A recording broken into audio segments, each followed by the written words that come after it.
Welcome, everyone. This is Nick Michalak and the exceptional Steve Frazier. Well, hello. And we're delving back into the filmography of John Carpenter today with the original Assault on Precinct 13. Okay, yeah. So, guys, get your own copy of this film. Sync it up to the timestamp of 0. Put on your subtitles to follow along. And we'll get going with the countdown. So, let's enjoy. So, in 3, 2, 1, play.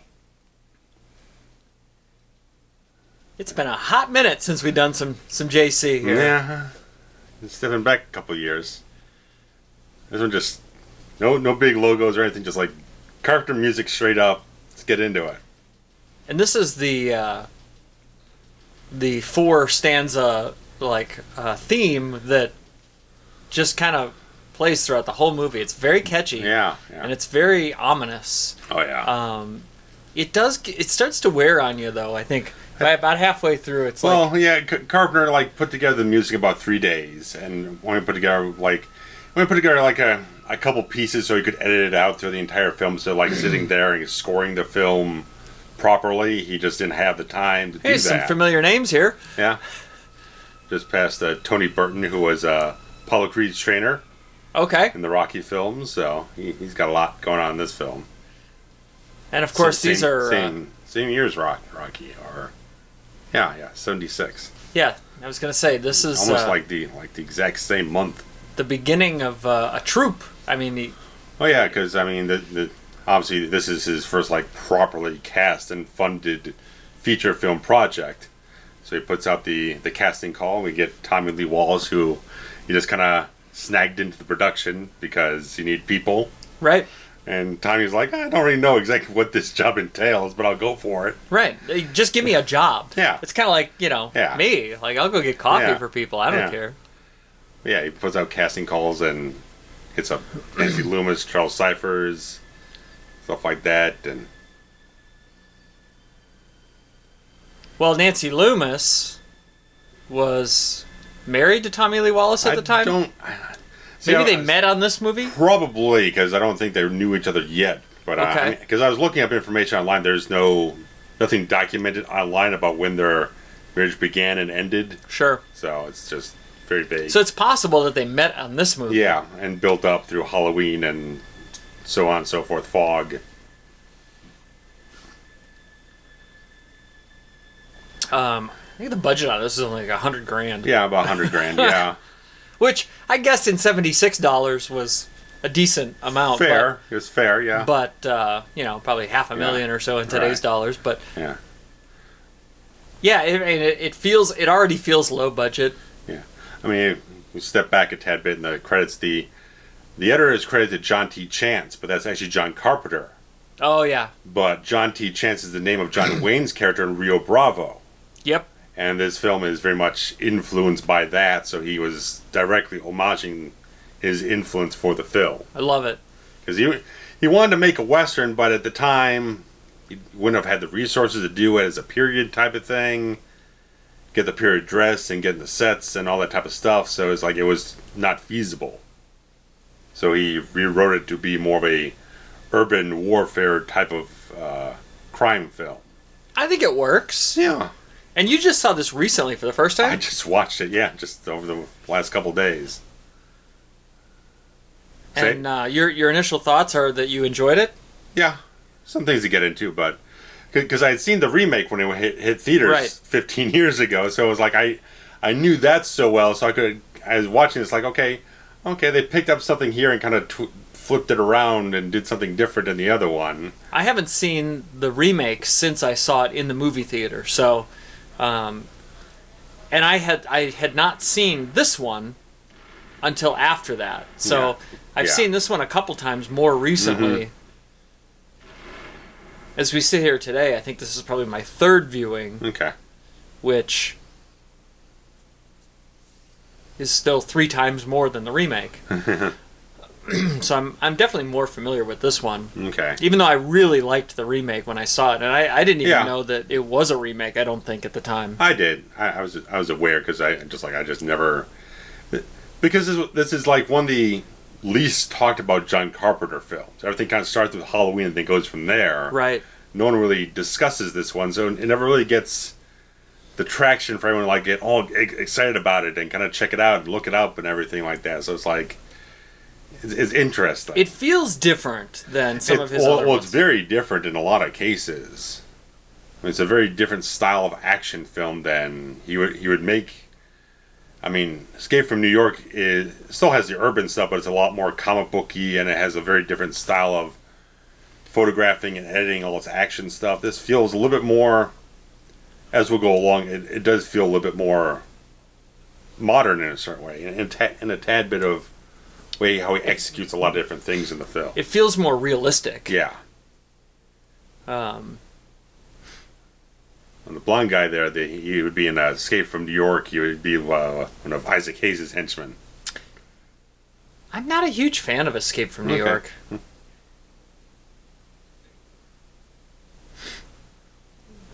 And these are the surviving members that did not get murdered the night before? Is that I'm the idea? supposing so. They're all the same gang? A lot of the storytelling is a little vague on this whole thing when I was watching it. Because they don't give these guys any dialogue whatsoever. It's all visual. Yeah. Which I very much appreciate. Yeah. I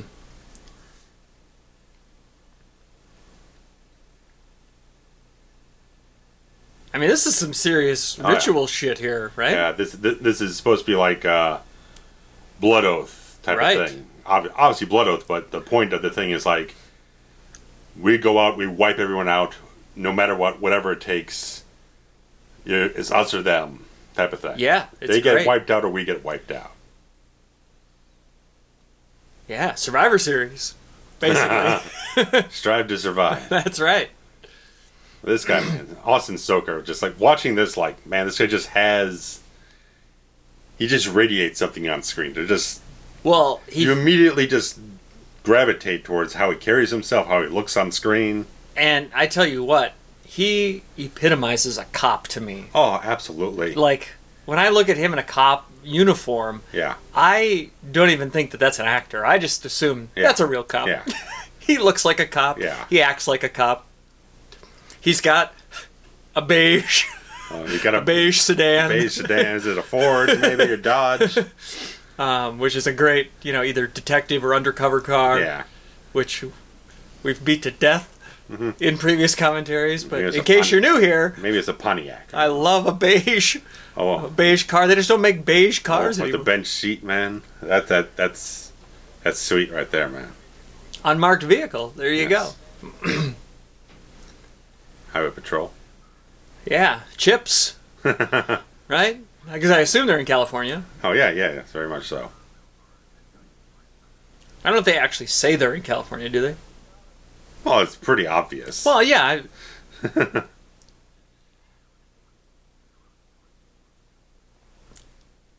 I mean, I also thought it was pretty obvious they were in California during Halloween, but they told me it was Illinois, so...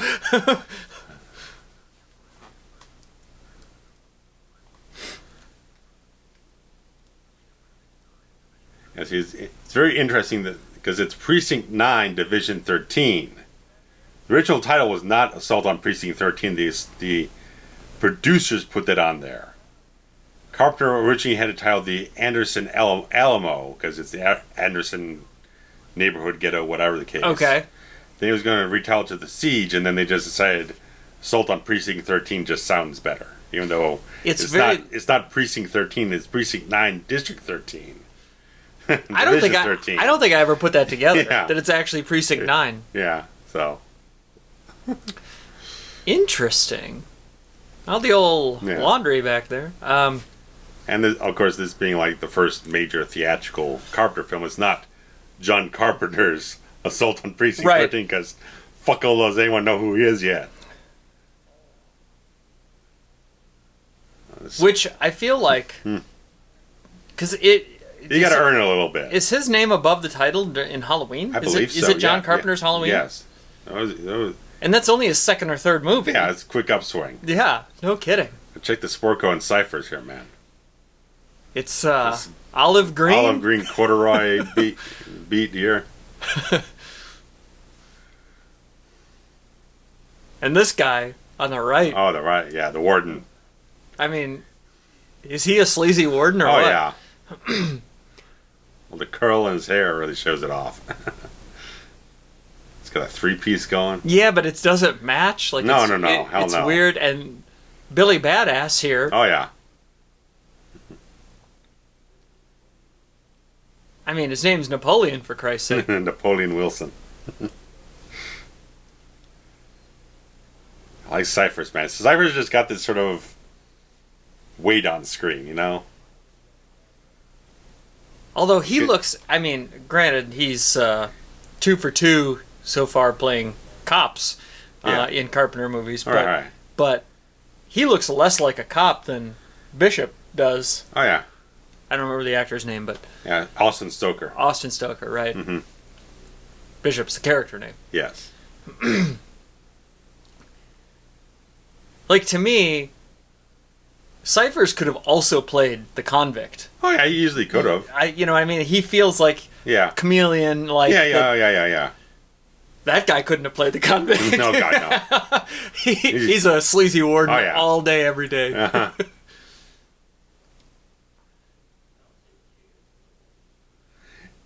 Great dry humor out of this guy. Yeah. He's written in such a way that he knows he's a convict and like he's a lifer. Yeah. But he's also smart and a smart ass, right. which is a perfect combination. He's not a guy who gets all kind of hot and bothered about situations. He kind of plays everything really cool. Very cool.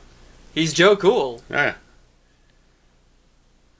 Just took Tony Burton in the middle there, man. All the chest he's showing off.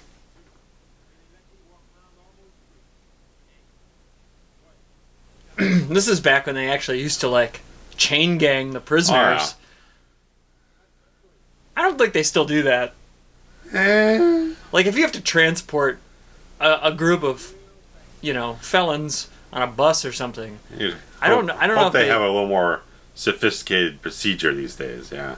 I mean, this feels very Kool and Luke type of deal or something. Yeah, I don't know. I almost Old school. It kind of invokes like a slavery thing. You know what I mean? Yeah.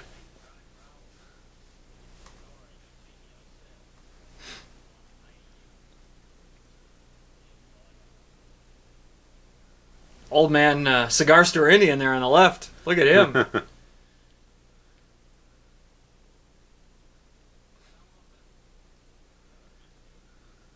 I mean, I would miss him too. I can't get over this vest and like it doesn't go. No. I mean, I own lots of suits and I own lots of vests. And, look at you! Yeah, hog tying them. It's like the mighty Hercules. I mean, one man gang might sum it up a little better. Yeah. There you go. Even though he looks more like Hercules than he does the Big George. Not quite Akeem. Well, no. No. All right. It's California. It's not deepest, darkest Africa.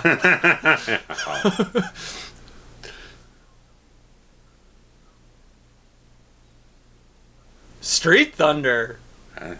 That's I wonder who came up with that. They should be opening for Kiss or something, Right. Yeah. Yeah, Street Thunder was definitely on tour in 1976. And so was Kiss, hottest band in the land.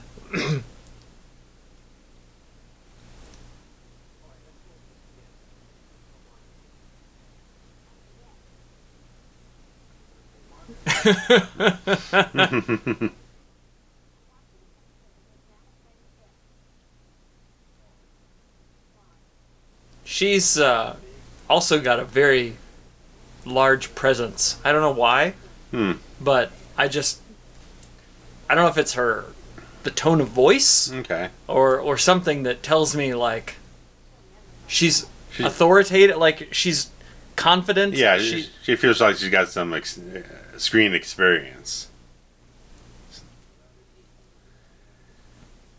And I think I was reading, if it was correct, that she's the older sister of the girl that plays Lindsay Wallace in Halloween. Oh, really? Yeah. I don't know who else it would be. in the film if it wasn't her. So.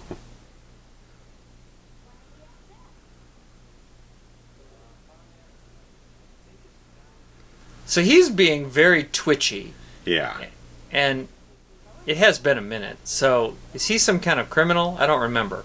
Or did they not explain it?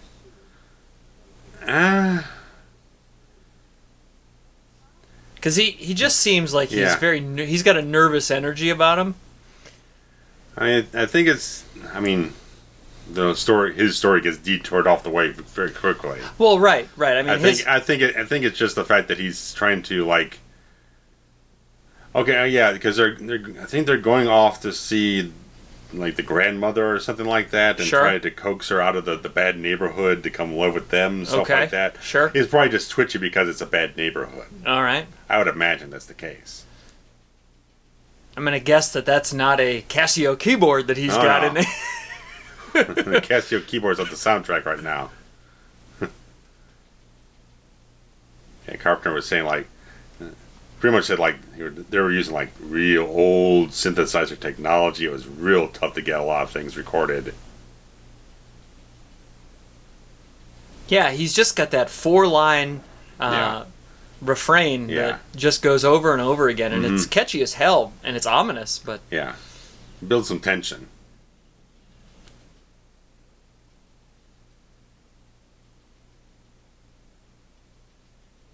I mean, a really damn good job casting these one guys. of these things is not like the other, though. You know what I mean? Well, Carpenter was like, let's just throw all the ethnicities in there. Let's not just like focus on anything. Just like throw it in a big pot.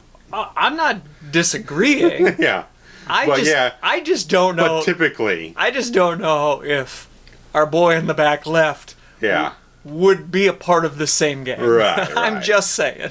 Typically. I mean, I'm glad that they included him. I mean, typically Los Angeles games are fairly ethnic. Right, and ethnically divided. Particular. Yes. Because of where they locate from in different parts of Los Angeles, they have different cultures, stuff like that. So, but I mean, it makes sense. Yeah, like stays with like. Well, so when you've got $100,000 budget, you'll just take whoever you can pretty much get. Well, right. Oh, bad guy number 4, you're hired. Yeah.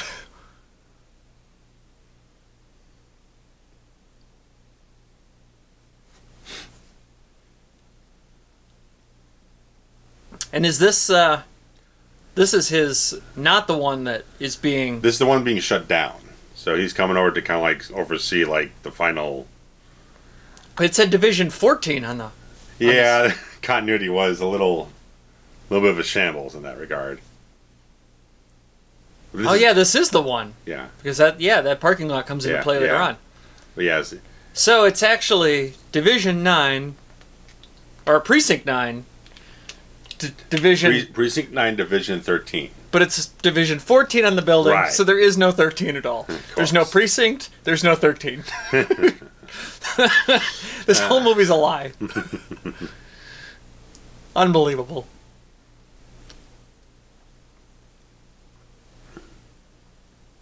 And why is it that they couldn't just have these folks?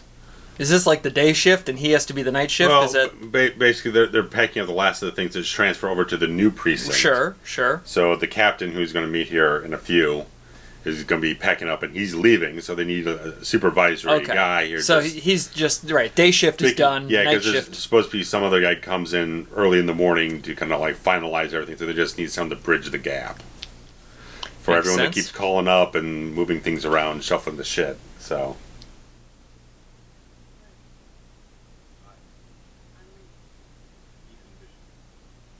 It's a good name, Ethan Bishop. Ethan Bishop is a good name. Oddly enough, the guy who plays the cop in the remake is Ethan Hawke. Yep. But then they name the main criminal in the remake Bishop. It's portrayed by Lawrence Fishburne. So they named the criminal Bishop? For the Captain Black. Oh. Okay, so Black Bishop is the good guy, is the baby face in this one, and the heel and later on. Kind of split the difference. Right, with the name. Okay. Okay.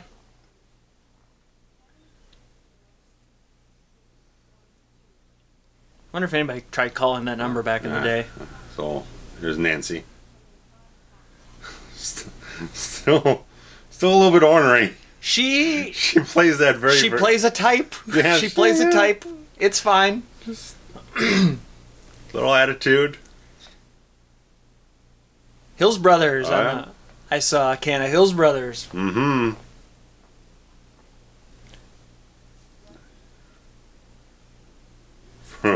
Great line. That's a good line. Great line. Yeah, he's charming, man. I like him so much. Do you like darts? You play darts? I don't know if I've ever really played darts. Darts are fun. We had a machine, like one of the electronic ones in my basement as I was a kid. I like darts.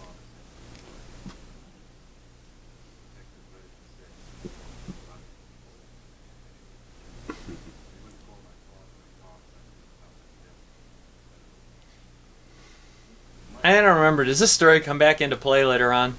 No, it's just there is a little bit of a character building thing. Makes sense. God, he just behaves like a cop. Oh, he's just. I looked up his filmography. It's mostly just like TV guest roles as things go on, stuff like that. But he kept working really regularly.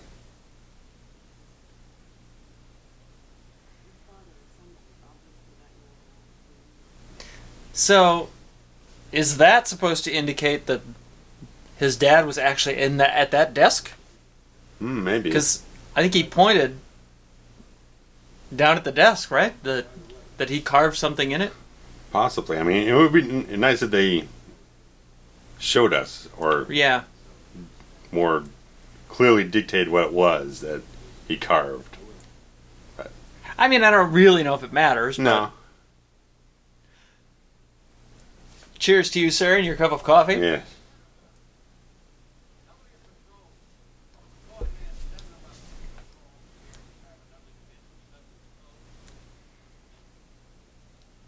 This guy looks familiar. Yeah, I couldn't place him. He's got a very familiar face, but I couldn't nail it down. Let's see if there's something.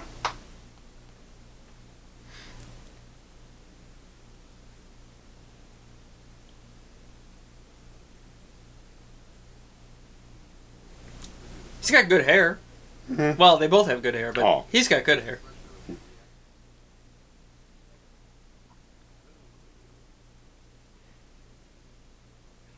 I think, even though we're only 20 minutes in, I think they've done a pretty good job of setting up the kind of the feeling and the tension that the vibe. The vibe that Bishop feels like he's above this assignment.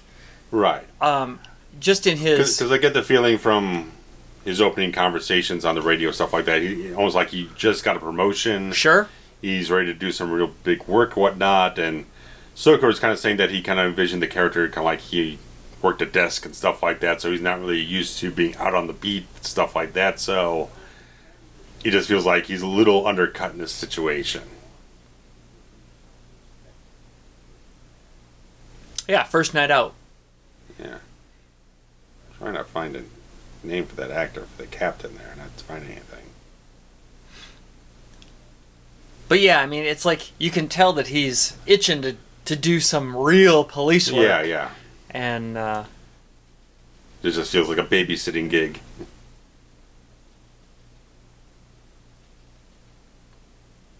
Something about those weird times, the 04s and the 618s and whatever, that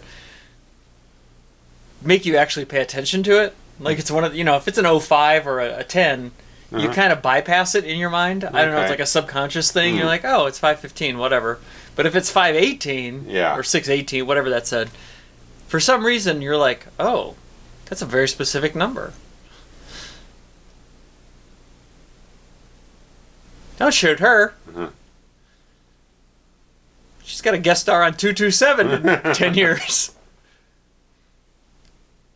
But the idea that they're just going around like, maybe I'll murder this person. Or maybe I'll murder that person.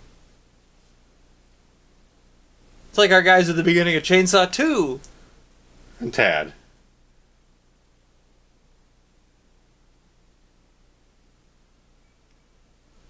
I mean, a lot of this film just still feels extremely relevant. Kind of the worst type of ways. Yeah. Man, I remember being a kid, and that goddamn ice cream man would come around, and it would be the highlight of the week. I still have, to this day, there's an ice cream man that comes in my neighborhood. Okay. And I haven't actually gone to purchase anything from said man, even though I am addicted to ice cream. Okay. But, man, when I was a kid, especially in my grandma's neighborhood, all of us cousins would be there, and here come the ice cream man, and we'd all, I mean, it was right out of a movie. We'd all run out with our dollar bills. Oh, yeah.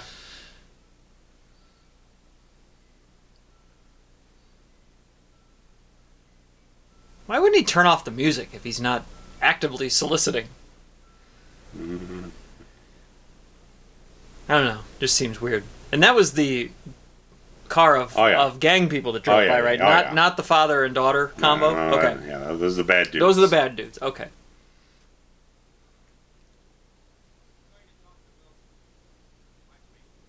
And this is one of those situations that we've talked about a little bit where you've got your bad guy in the Wilson character here who, because he does likable things, makes you not want to root against him. He becomes not a villain. Right. Even though he's portraying a criminal, you still are rooting for him because you like him. Right. Which is fine. I mean, granted, he's not the... It's shades of gray type of thing. He's not the antagonist in the movie. He's He's relegated to his position in life. He's not really a guy who's going to scheme against other people and betray people and kind of get into machinations. He's very much like, this is where I am in life. This is what I have to deal with. I'm going to keep flowing through. Well, I guess what I meant was that he's not the one committing the crime in this movie. I'm just kind of like expanding upon that, saying like, he's not a guy who's going to be actively working against our protagonist of the film. He's someone in a very... It makes him very interesting in how he deals with the situation, that... Because you constantly think that he's going to do something. Right. You kind of set up to like, okay, this guy's probably biding his time and kind of scheming something in the back of his head to do something later on that never ends up happening. So it kind of builds his character in a very compelling way. And it's weird because, like you said, he's in the middle, so he can probably understand the criminal's point of view because he is one. Right. But yet the cops end up trusting him and using him as an ally, so... And which may be something that he has never experienced before. Right. You know what I mean?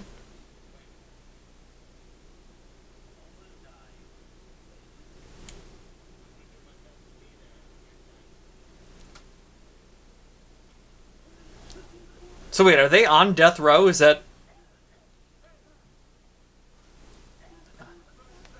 I don't remember if they are. Yeah. Which, I guess, if they were, that would create the extra little tidbit of them being kind of expendable in the whole situation. Sure. Look at the blue eyes on Chuck Cyphers there. Or maybe they're not blue, but they're... Yeah, I guess they are blue. That guy might be dead in 6 hours. No. Good Christ. He's got ears like Baron von Raschke. He's got a Jimmy Durante nose. He's 98 years old.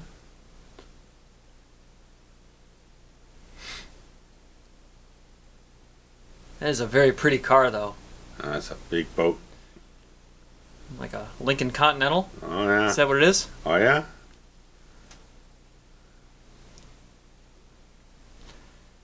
The old Lincoln Continental. Oof. What a fine automobile. In that powder blue. And they dressed her up too perfectly with the ribbons in her hair. Yeah. I mean,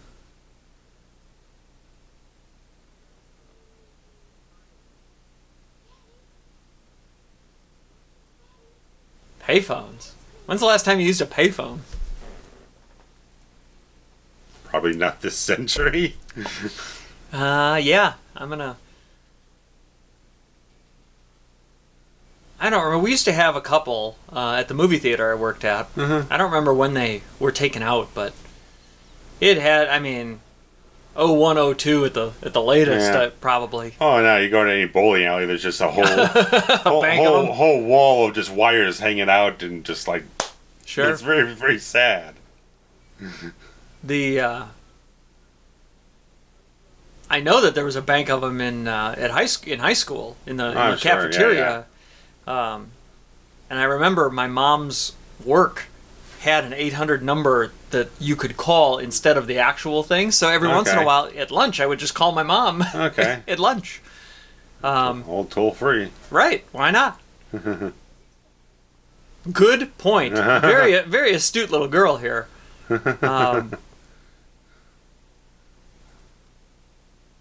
I don't remember the ice cream man selling Skittles and Reese's and caramel apples. You didn't pay for none of that product placement, I'll tell you that much. Oh, God, no. Hell no. God, no.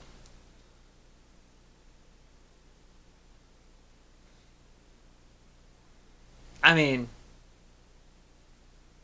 he actually serves real ice cream cones. There we go. Very ominous. Like, scary, right? Like, oh, yeah. Like, clearly, you know, as we saw, they were just walking around like... Or driving around looking for people to kill. Yeah. I mean, it would be so terrifying.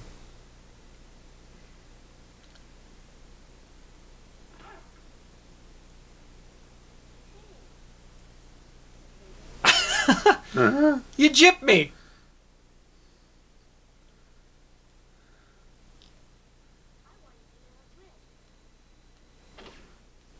I mean... I didn't see that coming. Is that not one of the greatest, like, swerves? And do you know the story with the MPAA on that? I think they wanted to either not release it or give it an X or something. They were going to give it an X. And the producers say, just give them a version without that scene. And we'll just release it anyway with the scene. Oh, really? So they gave them a version. They cut it? A cut down version for the MPA and then just release it with the scene. Shut up! With the R rating. Like... that's some... You couldn't do that today. God, no. That's unbelievable. You couldn't even do that in like the 80s. You couldn't do this 10 years later. I didn't even know that. That's crazy. That's some... But, I mean... the first time I saw this, I legit, like, jaw on the floor. Oh, I was like, oh, fuck. Because you are not expecting that. Oh, hell no.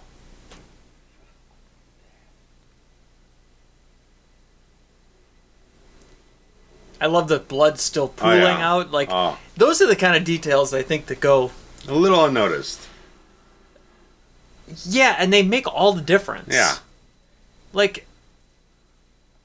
It always drives me crazy when somebody, like, gets shot in the head, let's say, in a movie, and there's either no blood or just a tiny little wound. Something, or, yeah. And then they just fall over, and you're like, wait, no, that makes a bigger mess than that. Yeah. But,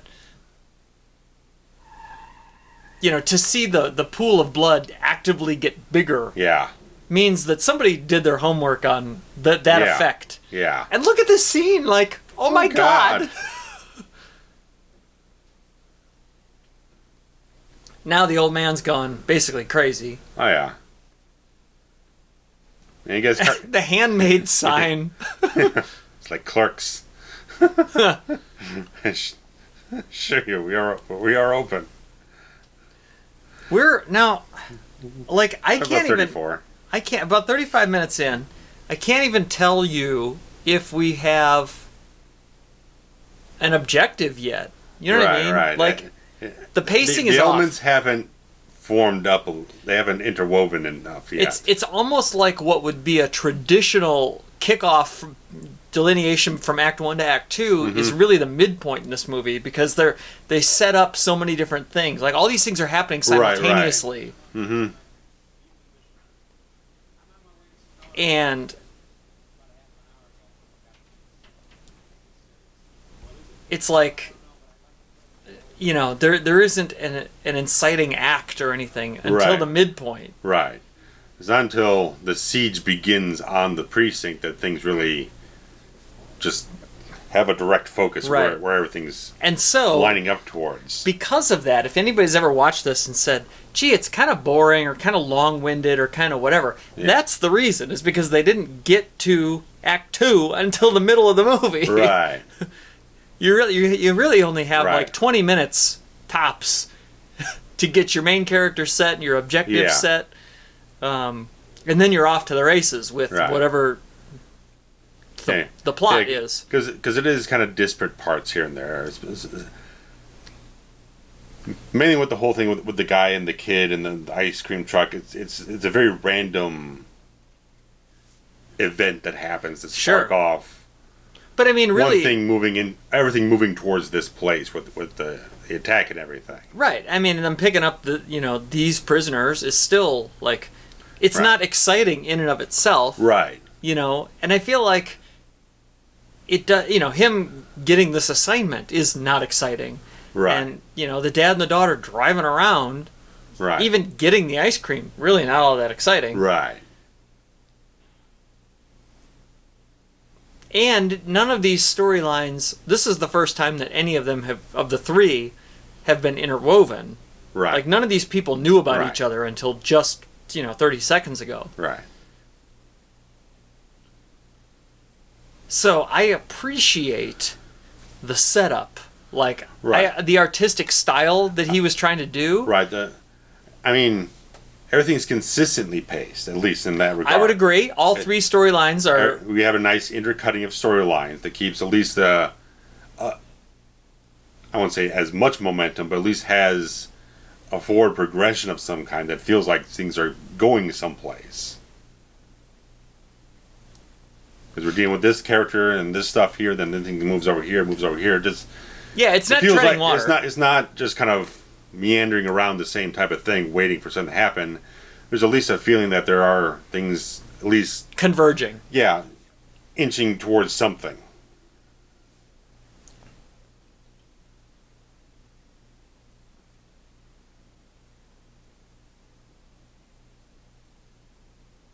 I wonder if that number on his prison number means anything to John Carpenter. Yeah, not sure. Could be one of those little inside things, Yeah. Could be nothing. We don't know. Look at this photography, man. It's pretty. That's a shot I love. That's the type of stuff I that's like. right out of your playbook. Yeah.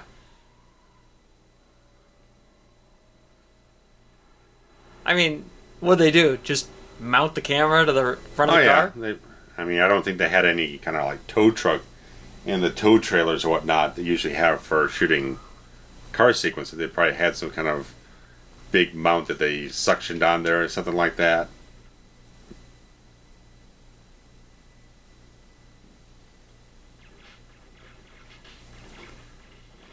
That big ass gun cannon has a silencer on it?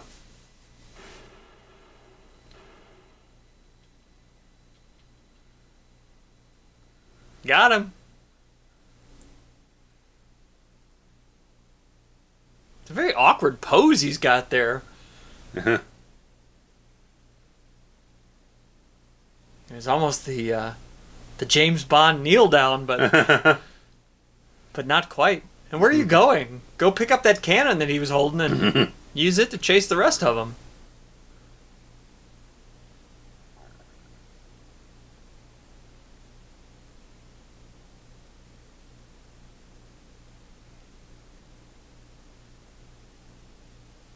I do really enjoy the lack of dialogue in their portion of the story. Yeah. I mean, there's a lot of people kind of like comment feeling like there's almost not like a blatant supernatural thing, but there's just a certain kind of aura or whatnot around these guys. It feels a little, because there's so little to grasp on, it feels a little extraordinary in a certain way. Yeah, I'd buy that. They have a certain presence that just... Well, almost evokes that kind of a Michael Myers or the kind of the fog ghosts or whatnot. Something. Yeah, I mean, and I think when you, especially when you compare their storyline to these other two that are both very dialogue heavy. Yeah. The contrast seems more stark. Yeah, I mean, another one of the influences was Night of the Living Dead, so you can kind of see the parallel of like a horde of zombies and whatnot, just like a mass force converging on the place and everything. Which I'd also say that Carpenter also took a little bit of that when he did Prince of Darkness later on. And at this point, our daddy-o here is like catatonic. Oh yeah, he's too far out. He doesn't even speak, right? Yeah, no, he doesn't. He never explains anything. Oh, apparently he was able to say that. Yeah.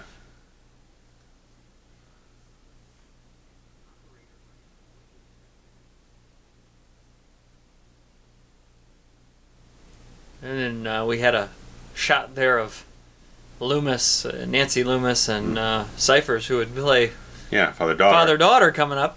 Yeah,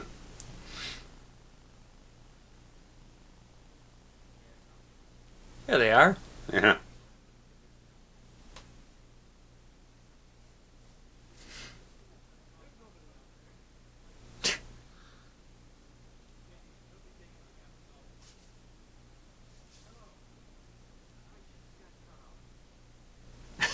What is she supposed to do about it, sir?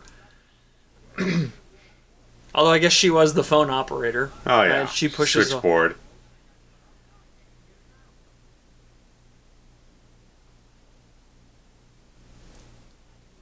Is that the most comfortable place? Is on that wooden bench in the office?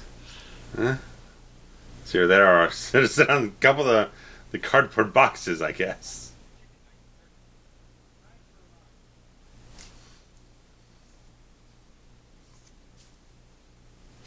And he was trying to get help for the doctor for the sick person. Okay. Yeah. Paramedic or something.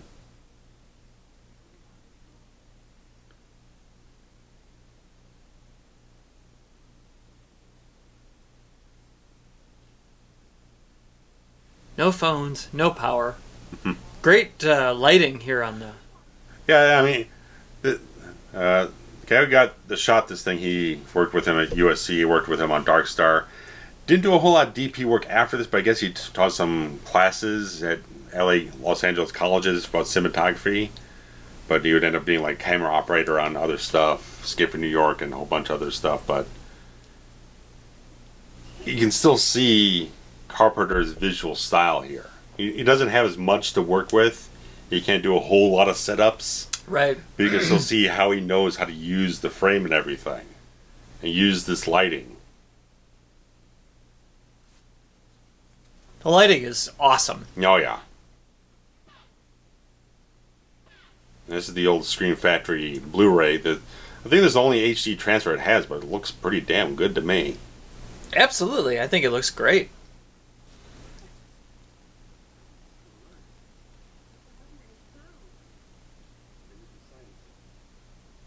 So smart with the silencers. Oh, yeah.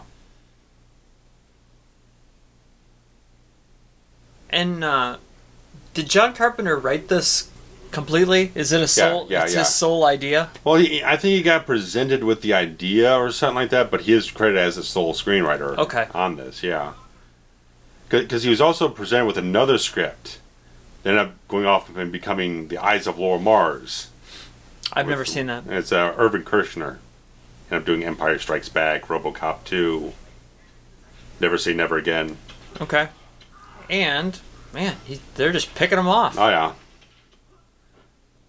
Good fall. Oh, yeah. Sometimes people don't fall very good. Like, when you got some dude to break your fall, it's a little... And this is old school. He had, like, squibs on it. Oh, yeah. Look at that. It's beautiful. And he could corpse with the best of them. I think it'd be fun to take a squib. I heard it's painful, but... Yeah, well, it's a small little explosive there, so, I mean, it's still... There's a little bite to it. Poor James Caan in The Godfather. Oh, God. It was like the single most squibs ever used in one scene ever. I think he was bruised for days. I don't think he's slept very well. I just think it'd be cool. Can't find a comfortable spot in the bed. They look so good, though. Oh. You know what I mean? They're so thick and chunky. Yeah, I mean, it's like great makeup. We should get our hands on some for the next time we do a movie. Like, can you believe this? Like, it's his first night. Yeah. All he's supposed to do is go here and, like, do nothing overnight. Yeah. Just forward a couple phone calls and sit around. And this is a great, like, minute of no talking, bullets, like, completely sound design, everything, yeah. Right, destroying the place. It's every angle, it's every... Mm-hmm. Like, nowhere is safe, is how I feel. All right. And at this point, I'm thinking, old man, what did you do to piss these people off? Shit. Not that, don't hit the Hills Brothers. Oh, no, you hit the Hills Brothers. Oh, boy. Now you're going to get it. I mean, the paper's flying, you know, and this would all come under Tommy Lee Wallace, right? Who did art design? He did the art design and he worked on the sound mix. Sound editing, technically. So, I mean, Tommy Lee Wallace, nice job, sir. I mean, that's just somebody literally throwing papers in the air, but it's awesome. Probably some kind of air gun or something that just...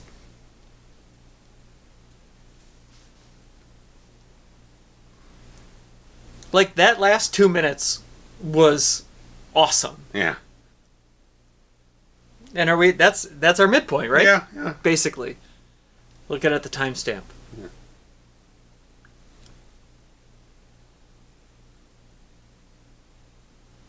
District 9, Precinct 14 has been assaulted.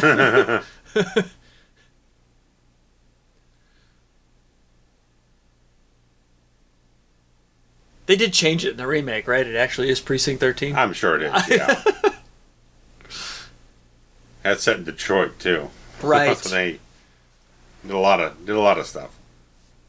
We'll be getting to that later on. We'll be doing our own commentary a couple months down the line.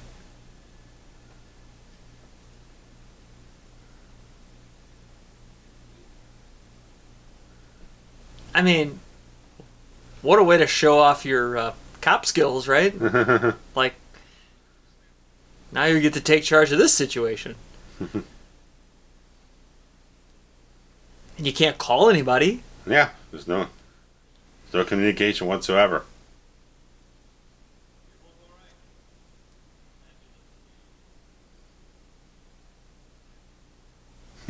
Yeah, and that's interesting because they would have no idea that fuck all the way now. that anything even happened. I mean, they obviously hear something's going on, but they just can't have any clue.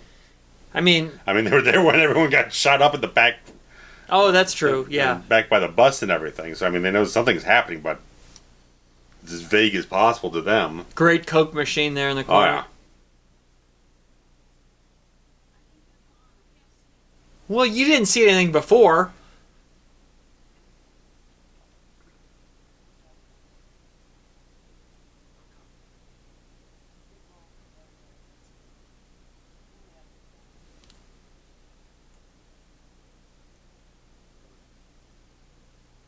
I mean, there's a simple kind of one line of dialogue to explain your geography that... Right.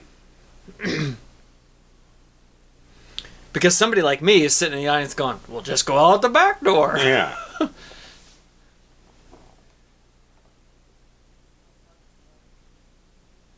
And it's so interesting, because seeing the opening credits and finding out that Carpenter did the editing, it's like, he didn't edit any of his other movies after this. He always hired an actual editor, but for the most part, he edits this thing pretty consistently. I'm sure that he had to do editing, in like film school. Yeah, USC and everything. But it was the first time I saw. I was like, okay, I didn't even know that was a skill set he had. So, I mean... And maybe he didn't think that he did a good job, or a good enough job. Well, he did say there are a few flubs in doing it, because obviously he's got to do it all by hand and razor blades, and because he's shooting anamorphic using like the full frame of the negative and everything like that, and he had some issues of cutting the negative properly, so there's some points where there's like a couple like jump cuts here and there. But I think I noticed it more this time now knowing it, because when they're doing all the sniper stuff through the windows, there's a few there were little beats, but they're nothing to damn the film about at all. Right, and people that aren't as observant as us might not even notice. Yeah.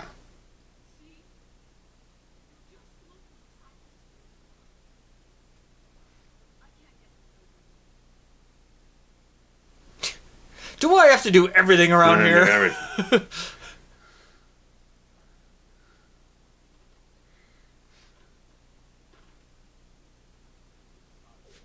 Well, no kidding.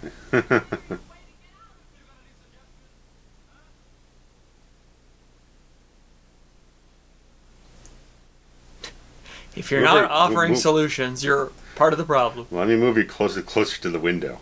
Yeah, that bitch there about to get her face shot off. Yeah.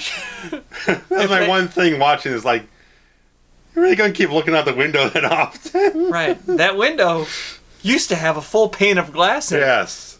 But a bullet went through it, much like it might go through your face. Probably about 7 bullets going through that thing right now. Some dude got sniped out the freaking front door.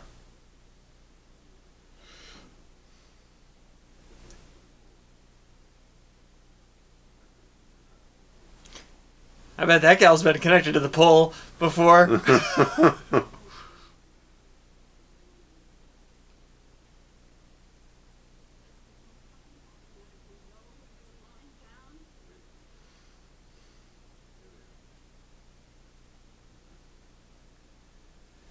There's a lot of them, too. Like what? Oh, yeah, they just like, they're almost like gremlins. They just multiply out of nowhere. I mean, this is literally central casting saying, oh, yeah. I need... Just back up the bus. I need 18 guys. Put them all in a flannel. Oh, yeah. Blue jeans. I need you to start over here and run over there when I say go. Yeah. If he had one, that'd be the job of the assistant director. I don't know if he had one or not. Like, those people literally just ran left and then turned around and ran right back. It's the same people. Couple pipes. Save this the big hardware for the guys in the forefront. The guys in the background, they get a couple clubs and right, pitchforks and flames on a stick.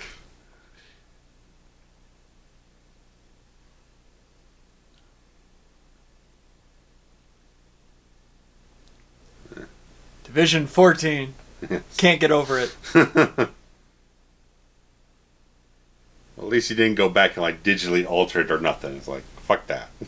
If it was George Lucas, he'd change it and everything right now.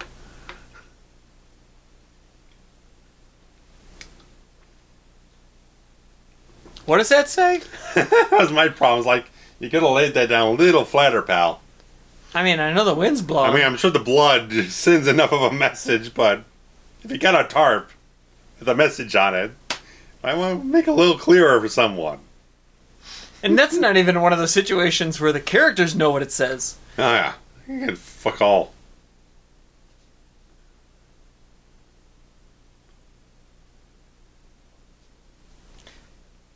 The blood that was thrown on the sidewalk, was that intended to be the vial of their sacrifice blood? Yeah, probably, yeah. When they're sticking it in their inside elbows and everything like that, yeah, their forearms.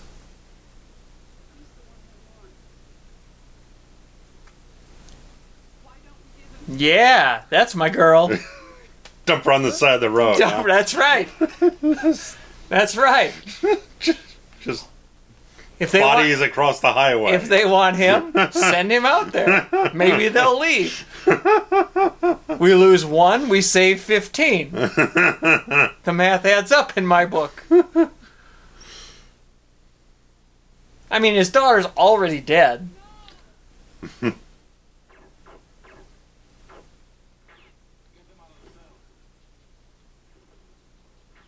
And this is actually a really scary, like, drive the car up. I mean, this is like militaristic. Oh, yeah. Tactical mission stuff here. I mean, this damn near almost feels like post-apocalyptic. Well, it's so... Like, there's been no other cars drive by. Now, I realize they said they set up a roadblock. Right. But, I don't know. Also, they said that there's not another house or residence for like another 500 yards. Okay. So string together 5 football fields. That's a long way to go. Which is hence the silencers too. Right. So it's just a lot of, and it was nice early on when Bishop arrives and he's just kind of standing out there. He's kind of getting the feel. He's feeling apprehensive, and he's looking around, and we're getting the sense of the area, and it's very empty. She just no-sold that shot to the arm, by the way. Yeah. And then did that? Are you kidding me? Oh, there you go. Right Kick down him below. in the dick. Right down below. My old favorite move. Ooh. Oh, broken elbow. That's like a Steven Seagal move. Look at how great this looks, too. Oh, yeah. The transfer on this Blu-ray is outstanding. It was a little weirdly grainy there for a minute there. I don't know if they had a weird splice of film or whatnot. It looked like the lighting... The lighting was weird on that one scene. Yeah.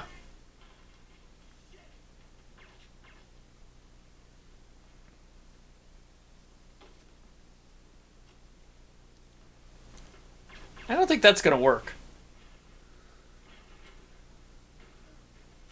There you go.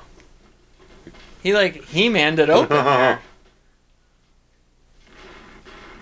There you go. Yeah,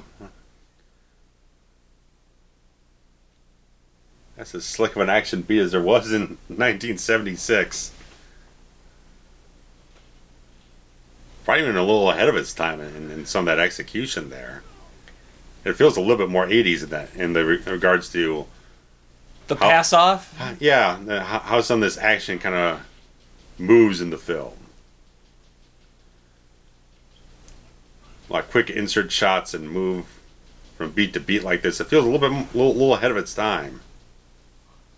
I love that moment that the convict and the cop shared their where he was like Bishop pronouns pal was thinking to himself like did I just hand a gun to this criminal and he like where are you gonna hit me? Yeah, right. Where do our allegiances stand here? But like we were saying earlier, clearly, this may be the first person that's ever trusted him. Yeah. In his life. Yeah.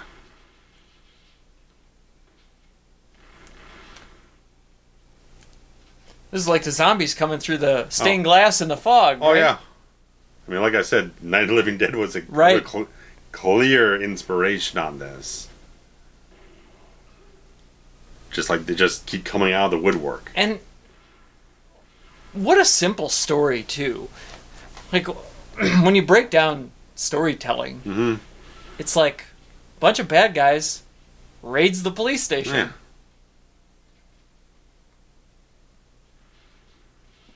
And he came up with, John Carpenter, pronouns pal, came up with, a plausible scenario where, the convicts could be outnumbering the... Yeah. I don't buy that she's just... gunning people down so... Not selling her arm freely. injury. Yeah. Like, I don't know what it's like to be shot. Yeah. But I can't imagine it feels good. Yeah. Or... Yeah. I mean, with her, I'm a little kind of back and forth on her performance in this thing. She feels a little... Robot? She feels a little too blank-faced in a certain way. I mean, she's very attractive. She has a certain allure on screen, but I don't think she emotes a lot. And apparently she doesn't feel any pain either, because... Right. And that it really takes me out of the film, because you're like, wait, that's not a real reaction. Right.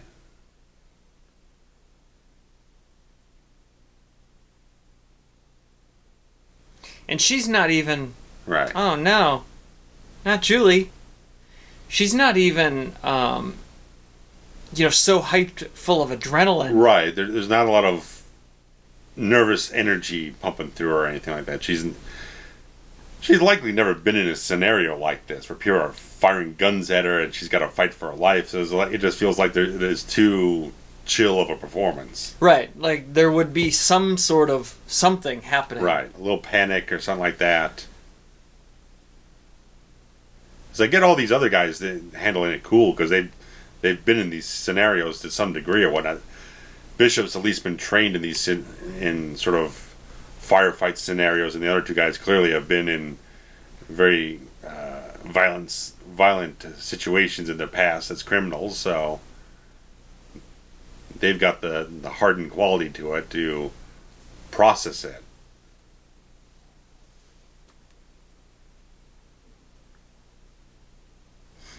Catatonia guy back there just... Is he sleeping? What's happening? Is he dead?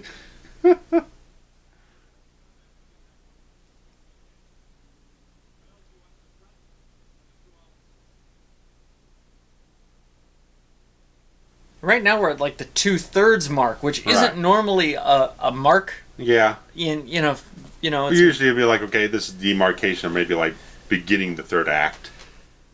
Ramping up to it. Yeah, but it's not. We're just in the middle of the story. Yeah. Although there is kind of a little, pivot here. But like clearly all of the screenwriting rules don't apply to this movie. Okay. Or were not followed in writing the movie. Right. Well, 10 cents for a bottle of Coke. Mm-hmm. Woo! Yep. Cash it on that. Very similar to the one that we have in my mom's house. Still operates, takes dimes.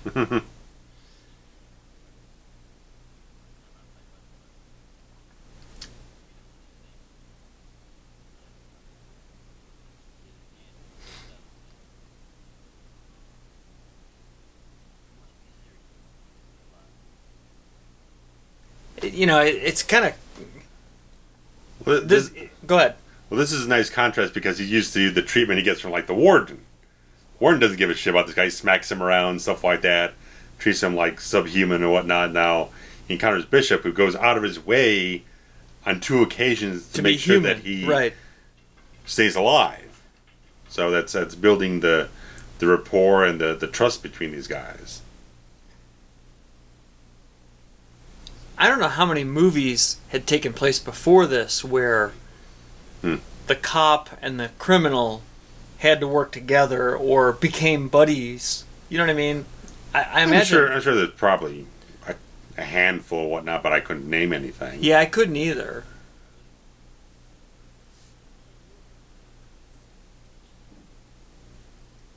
And I feel like she'd be in some pain. Like, she has no emotion whatsoever. Yeah. Goddamn robot. I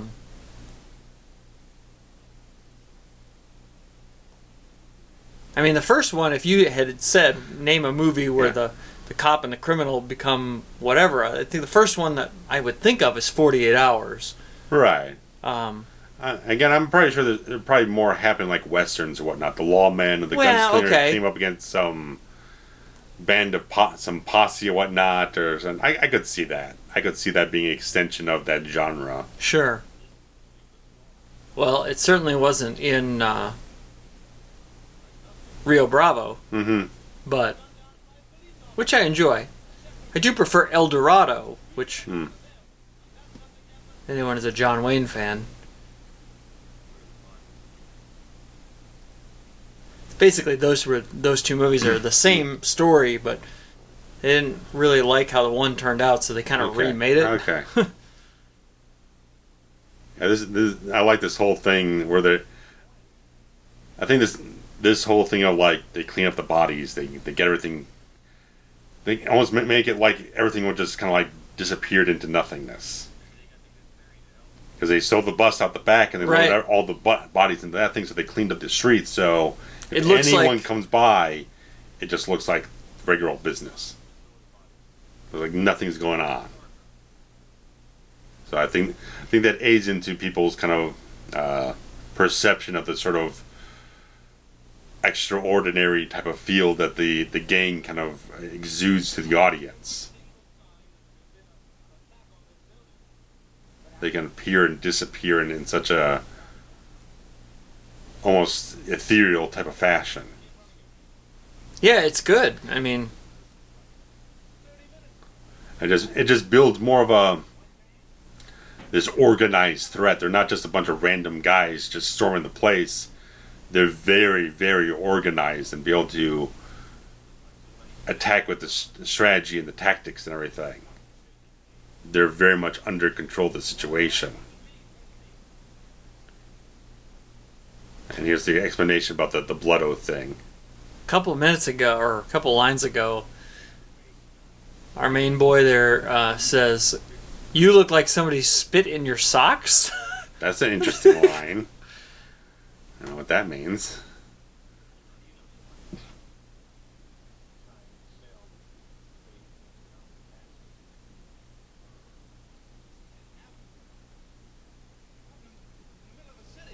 You're in denial, sir. Yeah. I mean, you're still in the first stage of acceptance. Yeah. But yeah, it's so much that kind of line is like, well, this type of thing can't happen in the middle of the city, and we just look at reality from like the last 40 plus years. It's very much something that you can sadly perceive as reality.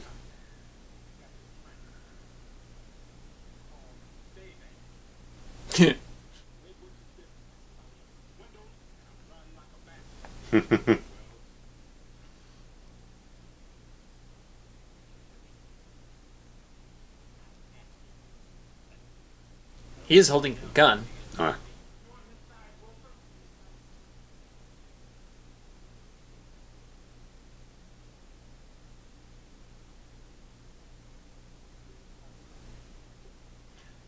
You sure wouldn't know it by the look on your face. Yeah, she looks like she's doped up or something.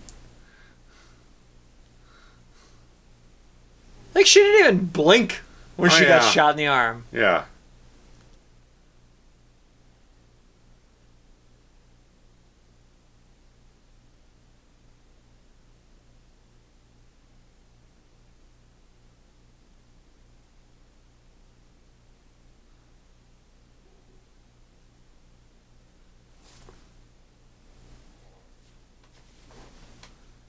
Goodness, didn't even load it.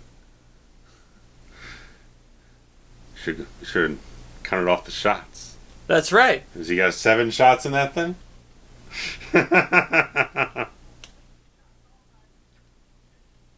I don't think he had any to begin with. There were a couple muzzle flashes when he was pulling the trigger earlier, so...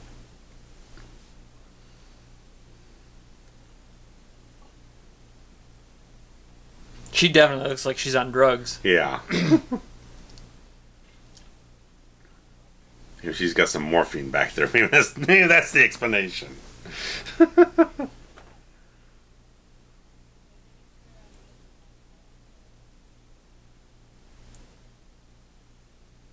was going to say it looks like his tie is 9 inches wide, but it's actually just the back piece that's peeking out that makes it look like... Oh.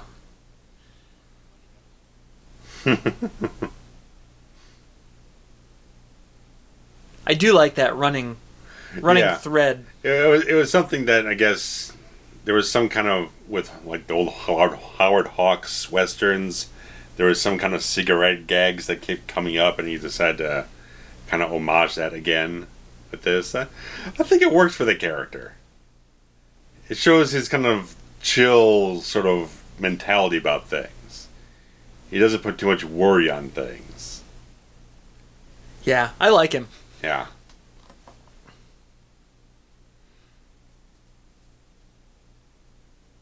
Oh, that cop mustache right there, man. That is grade A caterpillar. That goes right on the textbook. Right in the manual. Yep. Page 1. You don't get the start in the force till you have that. That guy... Well, he's still a rookie, I think. That other guy needs to lay off the razors.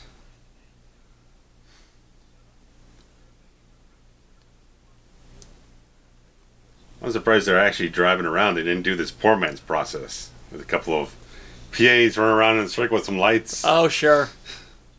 Some sort of green screen or... Yeah. Because I think on Christine they did that, where they just had them like in a garage and everything's just a black backdrop, and they got some guys running around with some lights to kind of simulate some street lights passing by. I think they did that there. Yeah, got a full mount on this thing, so...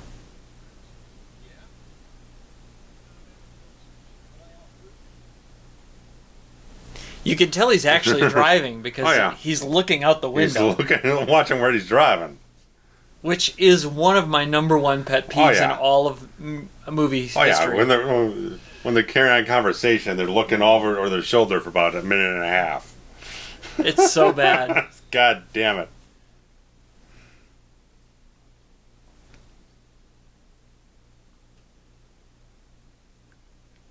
And I love that the one cop says, like, we should go over there, and he says, oh, there's nothing over there but the old station. There's nothing down there. There's nothing to see. Like, how do you know? Yeah. If you're not driving. Thin. It's thin. It's anorexic. But at least in this scene, they're good quality actors. I buy their banter between one another. Yeah, I buy it.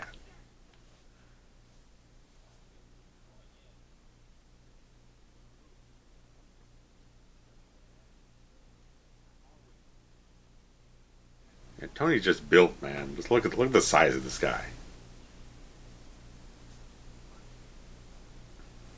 Yeah, he's imposing. Yeah.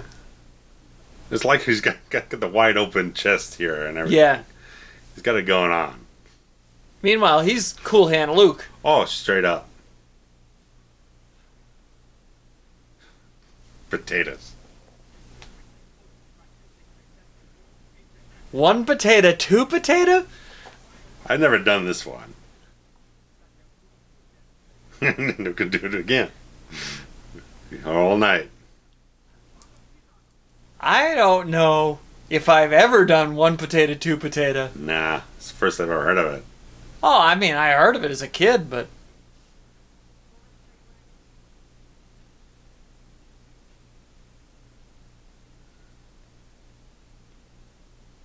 I mean, they were like punching fists and... Oh, yeah.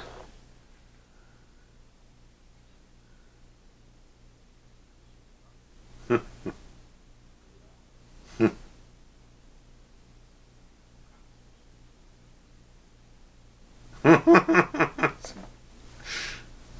wouldn't go so far as to call her a cop. Well, still a good line. Cynical about the whole thing.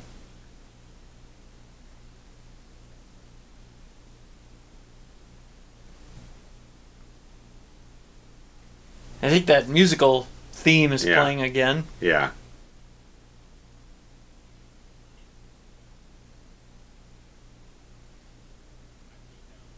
It really does start to get old after a while, though. A tad.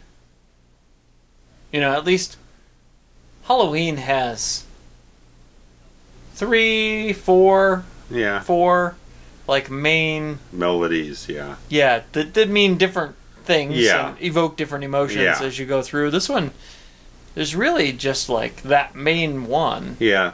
Yeah, there's the main sort of tension building one. There's kind of this lighter theme that comes in a few minor moments.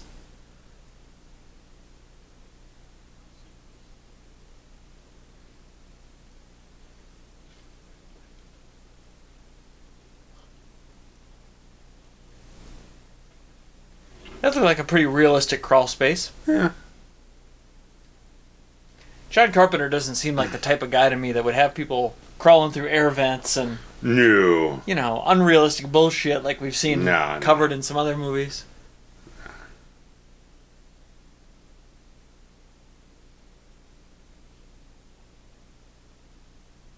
Man, she is still cool, calm, and collected, just like she was an hour ago. She looks like she's about to pass out, you know? So sleepy.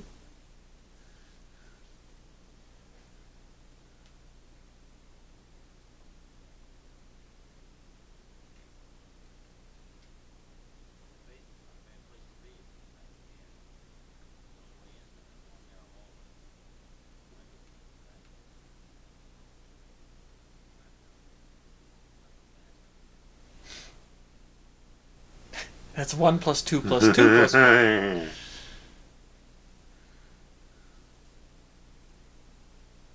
Decent plan. Hole up in the basement. Yeah. Fortify someplace. There's no safe spaces up here.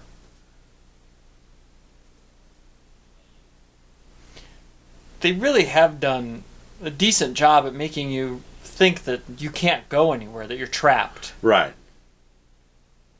Because they attack and then they kind of disappear like ghosts. You can't anticipate where they are out there. Plus, you don't know how many there are. You keep seeing them swarming around and everything. So it's such a good tactic to kind of like mask your numbers.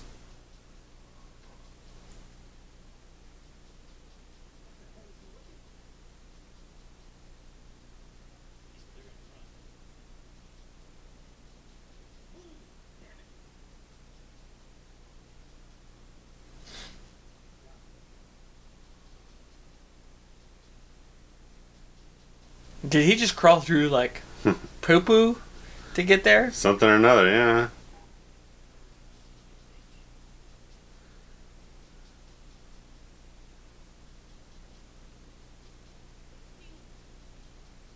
Like, where did they come from? All of a sudden, there's 8 of them. It just materialized.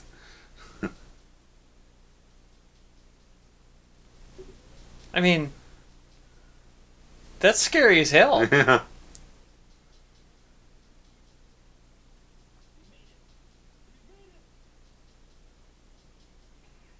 We need some happy music playing right now before the swerve. He hotwired that car awfully fast, too. Oh, yeah. Makes me really rethink buying one of these classic vehicles that can just be so easily hotwired. Just jack them. A car jack.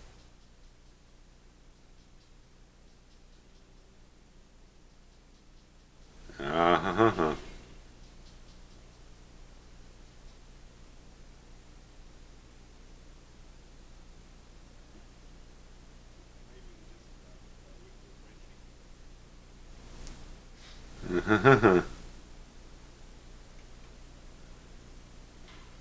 Yeah, he's not holding it together too tightly.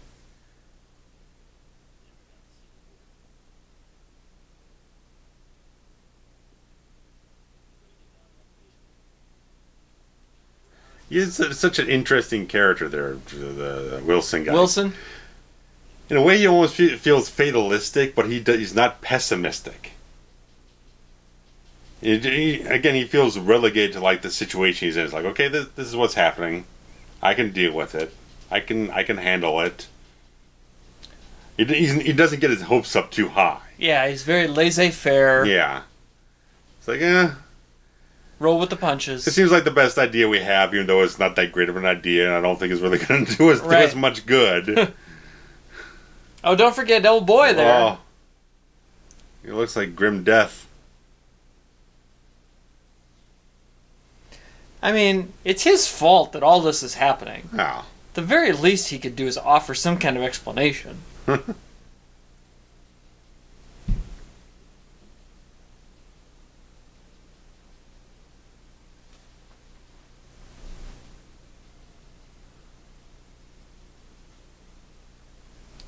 I mean, and it is kind of like the Alamo, so that's a good... Right, the Anderson Alamo idea, yeah. That's, I like that. Allegory. Yeah, that's a good word for it. Because really, I mean, that was like just a few people against, 300, whatever. And it has alliteration. I don't know, it's a great... I mean, just on a marketing standpoint, the name Assault on Precinct 13 has a very strong connotation to it. It's long. Right. But it's strong. Yeah. Assault is a good action word. Precinct 13 just conveys assaulting the cops or whatnot. It's a siege type of movie. So from a marketing standpoint, I see where they were coming from. It sounds like a very strong title. Yep.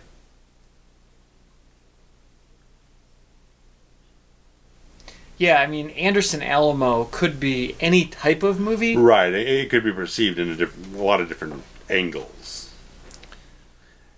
And this isn't your traditional, like, action movie either. No.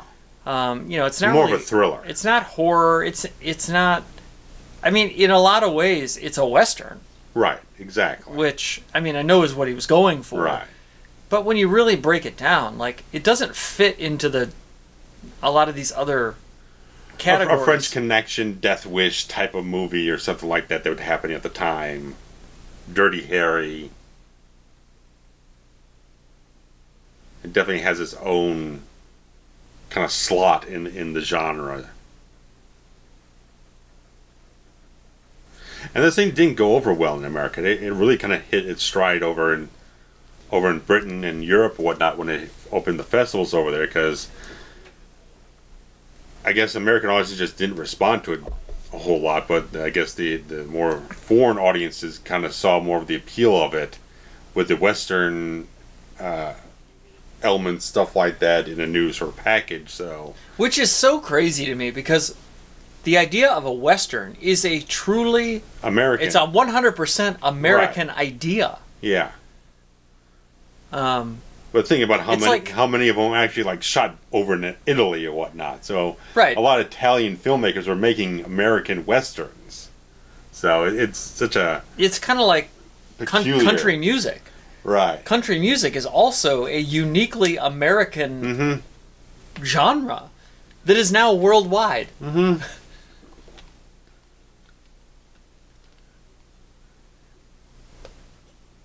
Yeah, see, in that scene, the guy on the left looked HD, but Mustache looked grainy and VHS-y. Yeah, plus with the anamorphic lenses and everything like that, you do tend to get a little bit of a warping effect on the edges, stuff like that. So the focus is a lot harder to maintain when you're trying to keep two things in focus on the edges of the frame.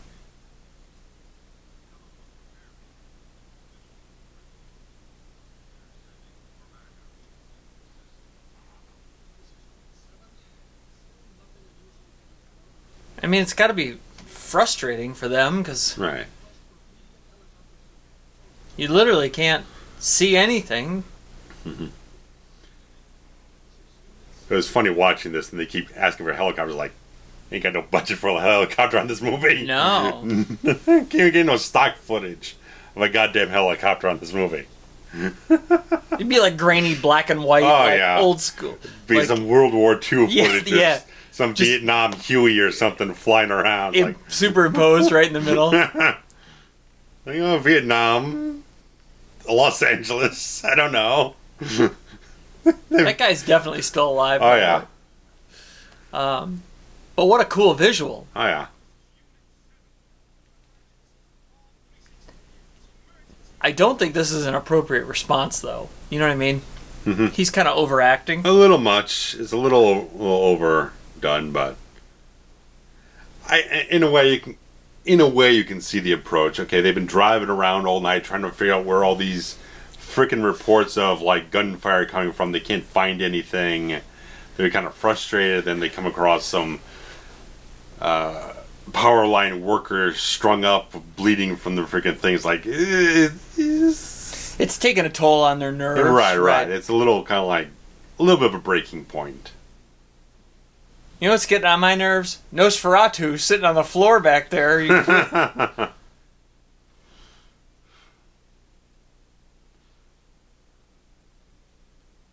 They got themselves a nice little barricade here. Which is basically a bomb shield, right? More or less. Because they plan to, like, blow shit up. Oh, yeah.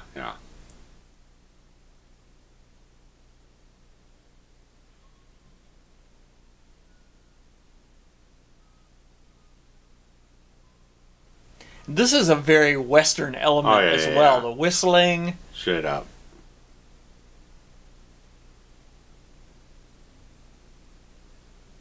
your partner being like, "Oh, Right. hey, what is that tune?" Huh? Just a little Butch and Sundance, two guys Yeah, kind of back up against the wall against the army or something like that, you know?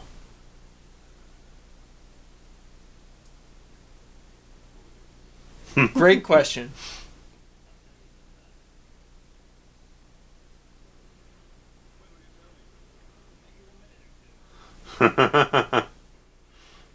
And here we go. Custer's last stand, right? Yeah.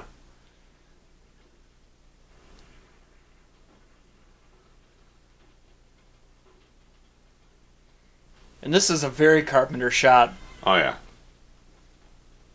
And here you got some stiff blows.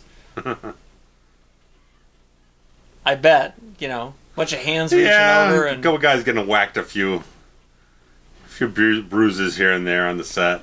all of these people seem to be trying to fight over a wall that's like 9 feet tall. Like the Battle of Helm's Deep or something. There you go.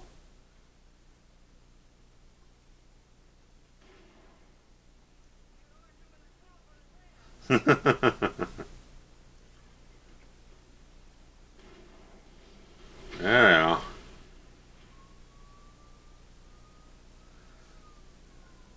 Here's how I heard that one. Well, yeah, I mean, smoke coming out of the building and Yeah. people running everywhere. Yeah. I like that the cop car just says police. Those old tin garbage cans. Mm-hmm. It's crazy. Oscar the Grouch style there. Yes.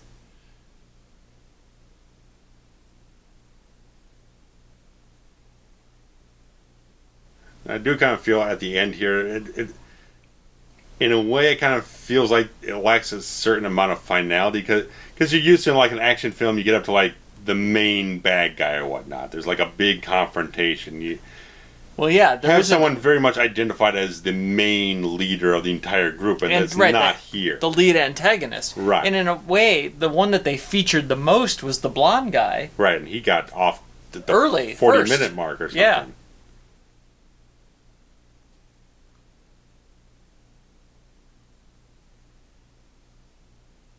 And how did she survive this? Yeah. With 2 bullets. And that anybody got a smoke line, I'm expecting to be followed up by some musical, like, clue, where Yeah. dun, dun, dun, dun, dun, dun, dun. Something, yeah.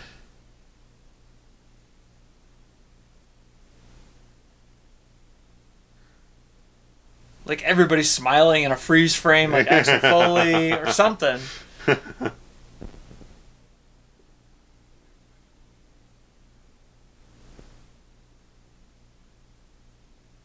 Is she like in love with him?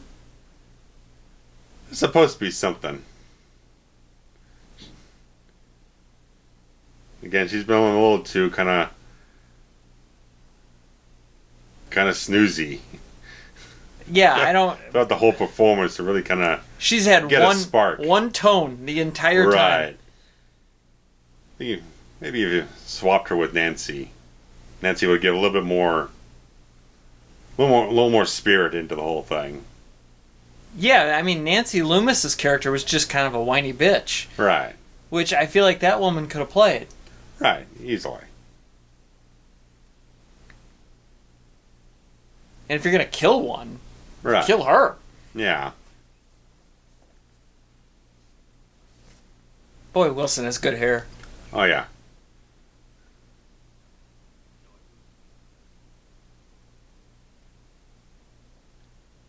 These two, man, these guys are hella solid in this whole thing.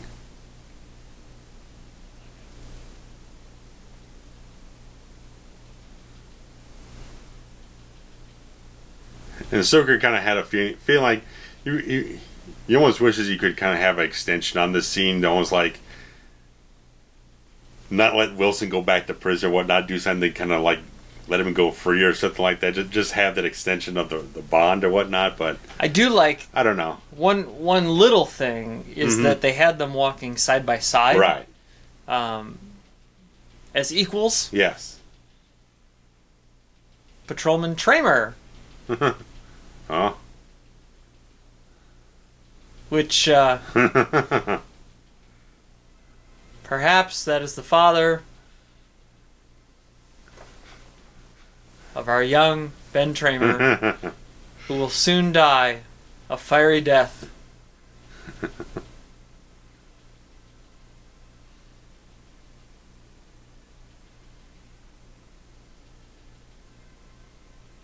Sound effects, Tommy Wallace, good. All of those silencer. Yes. Nice, like 30-second credits here, man. Well, yeah, I mean, in '76 they still front-loaded everything at the beginning. Oh, yeah.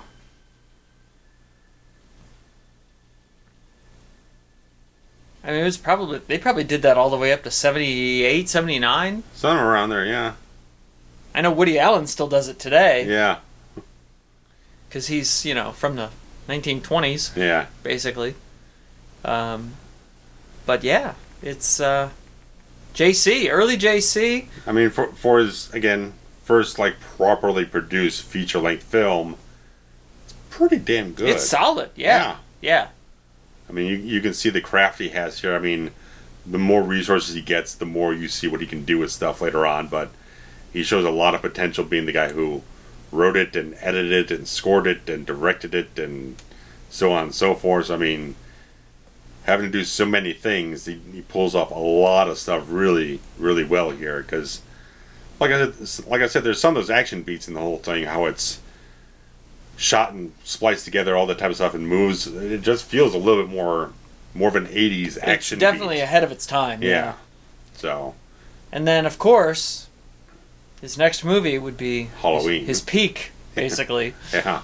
The greatest horror movie ever made, really. Yeah. So.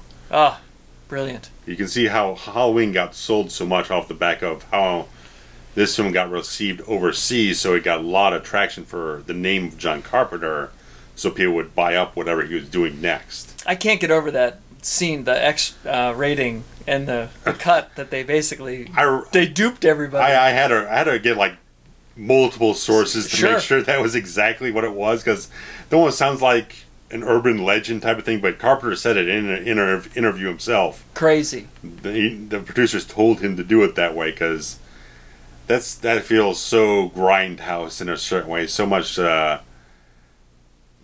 just so much the B movie kind of fly by night producer mentality and whatnot, and slip it out in the theaters and stuff like that. Just like it's great. Such a loose type of thing where it's just like, again, 10 years after this, you just couldn't have possibly done that. I'd argue 5 you couldn't do it. Yeah, I mean, as we've talked about with Chainsaw Massacre films, like Part 2 being unrated and they couldn't promote it anywhere or stuff like that, so just bravo. That takes fantastic. Balls. It's so good. I mean, Carpenter says, looking back on it, he would probably execute the scene a little less graphically, but it's a great scene. Yeah. Well, hopefully you enjoyed the slight departure from our norm. Mm-hmm. So, a little action in there, so we're going to swing back around to Chainsaw and then some just regular old hand saws. There you go. Oh, can't wait. Can't wait. Get into it. Okay, guys. So, thanks much. Take care. See ya. Later.